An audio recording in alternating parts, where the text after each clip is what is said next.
Ui, lama betul ni. Nak record ni.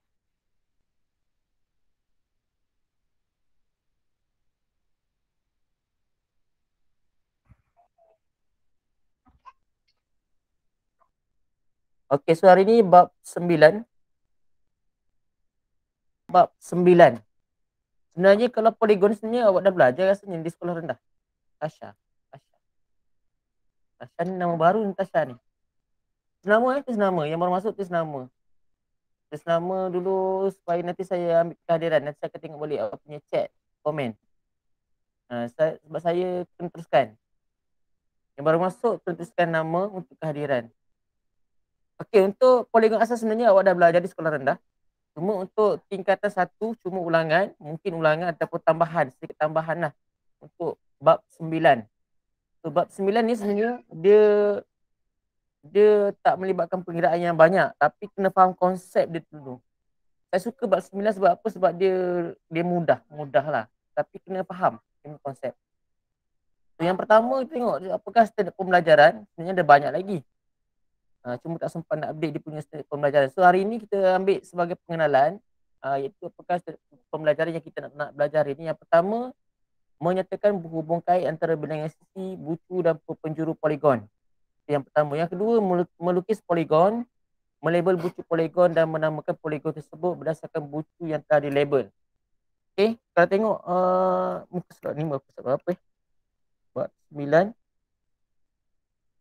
Bab 9. Okey, kalau tengok apakah maksud poligon, tengok slide yang seterusnya. Okey, harapnya slide saya bergerak. Kalau ada masalah, boleh buka mic beritahu. Cikgu, ada masalah. Dulu Natasha Balkis. First time saya dengar nama ni. Dan Ina dah ada masuk. Okey, saya doakan supaya terus dalam kelas ni, mana-mana kelas sekalipun, teruskan belajar. Jangan sekali-kali awak cici belajar. Jangan sekali-kali malas. Tengok apakah itu poligon. Saya bacakan sedikit apakah maksud poligon. Ini tak ada dalam slide. Saya cuma ambil terus apakah itu penjuru.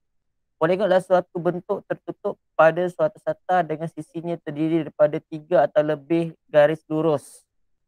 Dia mesti garis lurus dan mesti bertutup. Itu maksud poligon.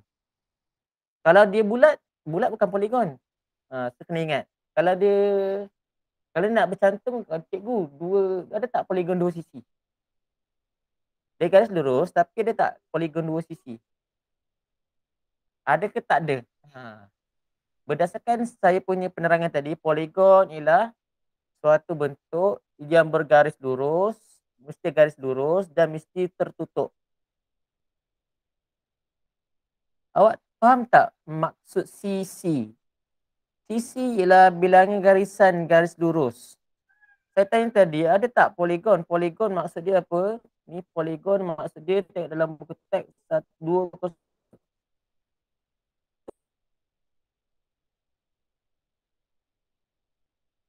Itu bentuk tertutup. Satu bentuk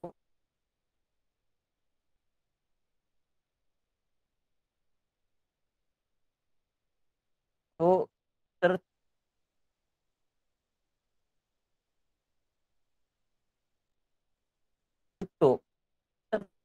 Saya tak tutup. Tertutup lah, memang close. Yang bersambung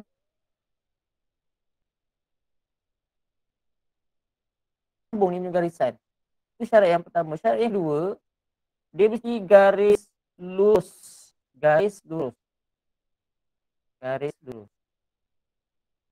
Faham tak soalan saya? Saya tanya, ada tak poligon ni segi 4? Ni berapa sisi? Berapa sisi?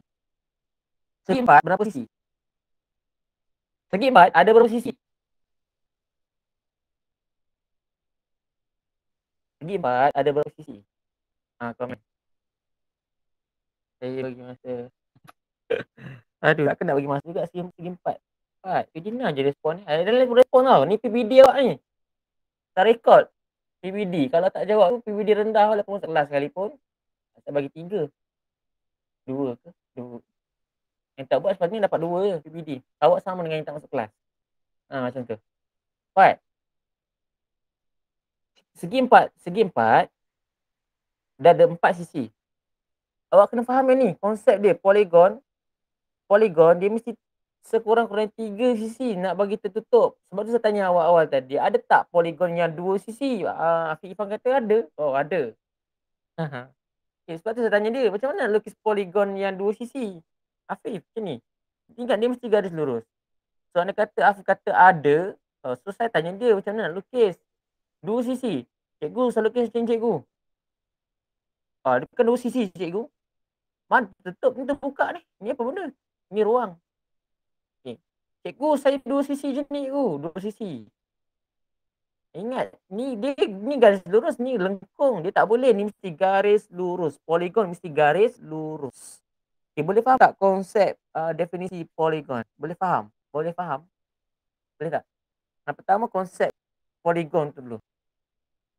Boleh, Alhamdulillah. Okay, harapnya boleh faham. Polygon mesti bentuk yang tertutup. Tak kisahlah dia berapa sisi. Tapi dia punya minimum 3 sisi. Sebab apa dalam buku teks dia kata terdiri daripada 3 ataupun lebih. Maksudnya 2 tak ada. Cikgu letak polygon 1 sisi. Tak ada. Cikgu letak polygon 2 sisi. Tak ada. Jawapan dia polygon mesti 3 sisi. Kita bermula dengan segi 3. Itu polygon kita yang pertama ialah segi 3. Segitiga ada banyak jenis. Nanti kita akan tengok. Dan yang perkara yang kedua, perpenjuru. Perpenjuru ni ada tak definisi? Macam tak ada tu. Definisi kat sini. Okey, perpenjuru. Kita cuba tengok contoh. Kita tengok contoh. Lepas tu saya terangkan secara bertulis lah. Okey, so ni perpenjuru. Kita tengok sekejap. Dia punya link. Okey. So ingat polygon satu bentuk tertutup. Itu syarat yang pertama. Syarat yang kedua, dia mesti garis lurus. Kalau lengkung, yang tu kita tak namakan sebagai polygon. Okey. Dia slow pula. Sekejap.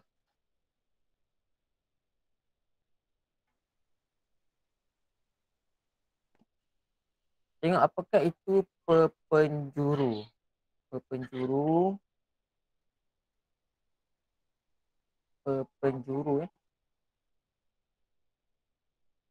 Itu dia aku save. Saya sebab saya nak present yang lain.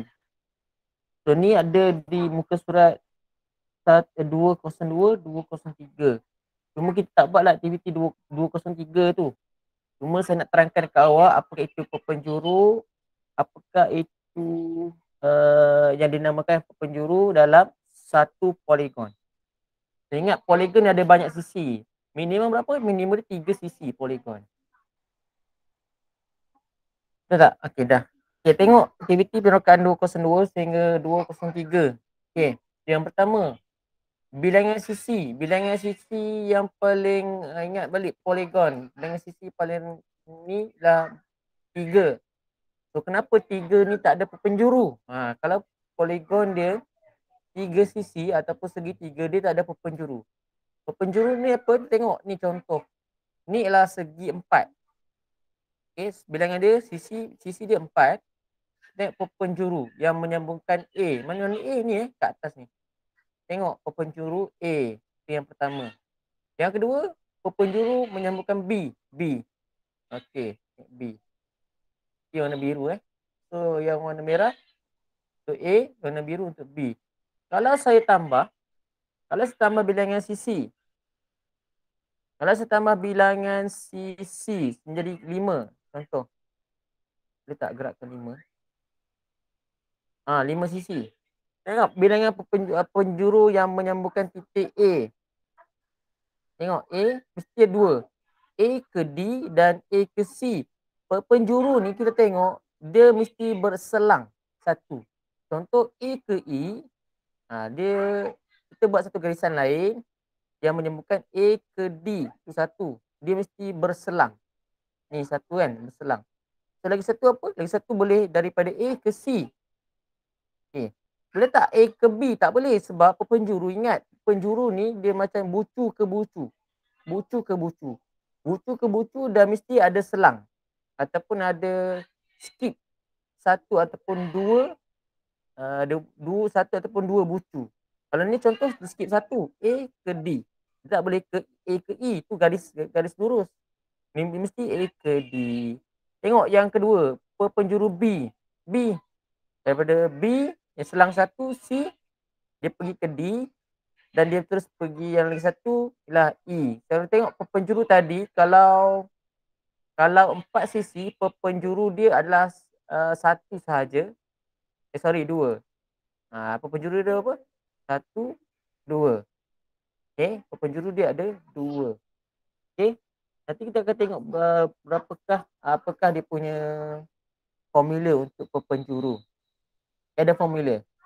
Tengok untuk penjuru bagi 5 sisi, dia banyak ah. Okay, ada 1, 2, B pula. Setiap point ni kena buat garisan. A mula-mula buat A, lepas tu B pula. Itu B ke E, B ke D. Lepas tu C pula. C ke D, C ke E. Lepas tu D. D dah ada. D ke A, dah ada A ke D tadi. D ke B, dah ada B ke D. Tengok yang lagi banyak. Okey, bilangan dia. 6 sisi lagi banyak penjuru dia. Ingat dia mesti skip satu ataupun 2 point. A terus ke C. Lepas tu A ke D.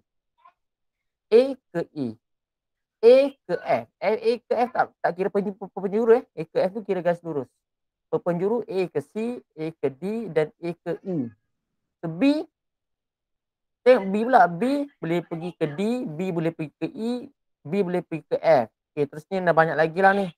C, D, dia banyak. Ni nama dia penjuru. Tengok contoh kalau bilangan sisi dia 10, kalau ada lah 8 je maksimum. Okay, start A ke D, banyaklah. Ni punya pilihan. Senang cerita kita nak pergi mana? Kita nak pergi Tesco. Ni rumah kita, ni rumah ayah kita, ni rumah mak kita. Contoh lah nak bagi senang ingat. Penjuru ni destinasi lain selain daripada kiri dan kanan. Kiri dan kanan kita. Destinasi lain. Okey, ni contoh untuk penjuru. Okey, nak keluar terlambat sikit. 1 minit jugalah. Saya dah cuba upgrade sampai ke PC. Okey, poligon asas. Tadi kita dah tengok apakah itu poligon. Ni dah tengok. Dan apakah itu penjuru. Penjuru contoh senang nak ingat. So mungkin orang tak nampak cikgu membebel apa tu. Ni contoh penjuru. So contoh kita ambil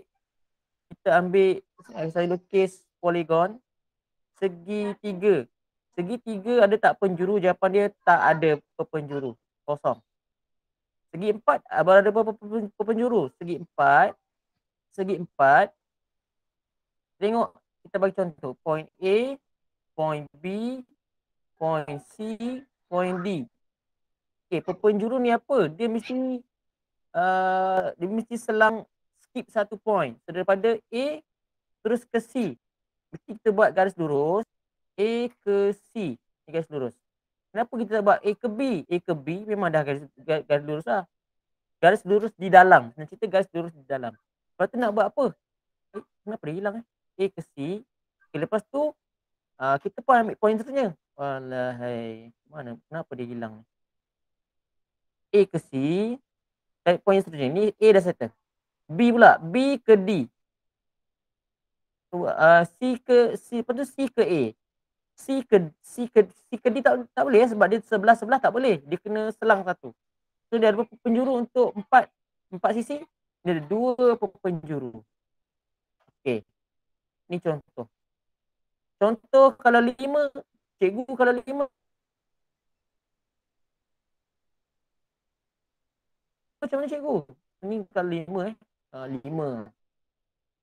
5 banyak ah. Contohlah kita ambil A, B, C, D, E. So yang pertama saya ambil warna lain lah bagi nampak. Saya ambil warna biru. So yang pertama kita nak A ke mana? A ke C. Tu penjuru kita yang pertama. Yang kedua A ke D. Lepas tu ada lagi tak? Tak ada lah sebab sebelah tak boleh. Sebelah tak boleh. Terusnya kita ambil point B. A ni dah 2. B yang pertama dia nak ke mana? Dia ke D lah. Sebelah tak boleh. Lepas tu B ke E. Seterusnya C. Kita ambil point C pula. C nak Allah, hai pergi hilang C, seterusnya kena skip satu point B. So C ke A dah ada. C ke E. Ni belum ada lagi So kita buatlah C ke E. Okay, dah settle. Sorry D. D ke B dah ada. D ke A dah ada. Okay, yang E, Allah hilang lagi. E ke B yang pertama dan E ke C tu yang kedua. So, kiralah penjuru dia ada berapa? 1, 2, 3, 4. 1, 2, 3, 4. 1, 2, 3. 1, 2, 3, 4. Apa ni? 1, 2, 3, 4, 5. So ini 5 ke? Kalau salah kira baru kita tahu 1, 2, 3, 4, 5. So 5 penjuru. Okey. Dia tak sama sisi dan penjuru ni lain. So ni 5 sisi. Ni kebetulan ada sama. Kalau saya tak silap kira lah. Okay, so rumus dia macam mana? Kita ambil rumus nak kira penjuru, kita ambil rumus yang saya bagi kat dalam buku ni. Pun ada muka surat 203. Kita check betul tak 5 untuk kita check yang ni dulu. Yang 4 sisi. Rumus dia apa? N dalam kurungan N tolak 3 bahagi dengan 2. Yang mana N tu ialah bilangan sisi bagi poligon. Tengok, kita gantikan N dengan nilai 4. Kita check yang ni 4 sisi. So, 4 dalam kurungan 4 tolak 3 bahagi dengan 2. Okay.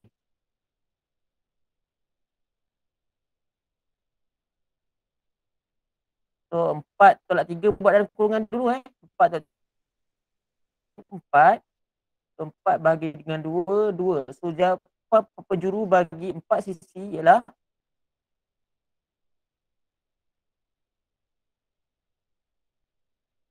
2. Okay, betul. Betul. Check yang 5 penjuru pula. Ada 5 sisi. Adakah dia 5 penjuru, kita check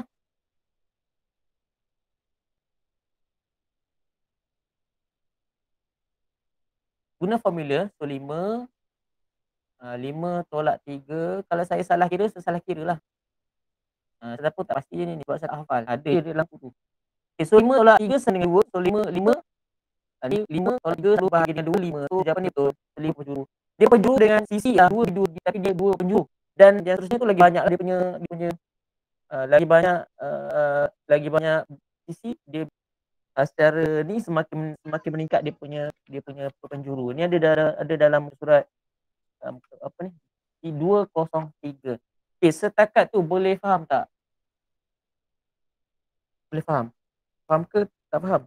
Faham tak? Boleh faham tak? Ada soalan tak? Pengenalan jari ni. Ada soalan? Boleh tak cikgu ulang balik cara pengiraan penjuru tu? Tadi suara cikgu tak berapa jelas lah. Oh ya ke? Tak jelas Oh cakap tak jelas. Saya guna mic dekat saya klik tak. Mungkin dia mic saya dah terjatuh. Okay, yang pertama, ni cara manual kita lukis. Yang lukis tu boleh faham Yang lukis dia mesti selang satu. Kita nak ke mana destinasi kita? Contoh 4 penjuru daripada A. Tengok slide slide ni.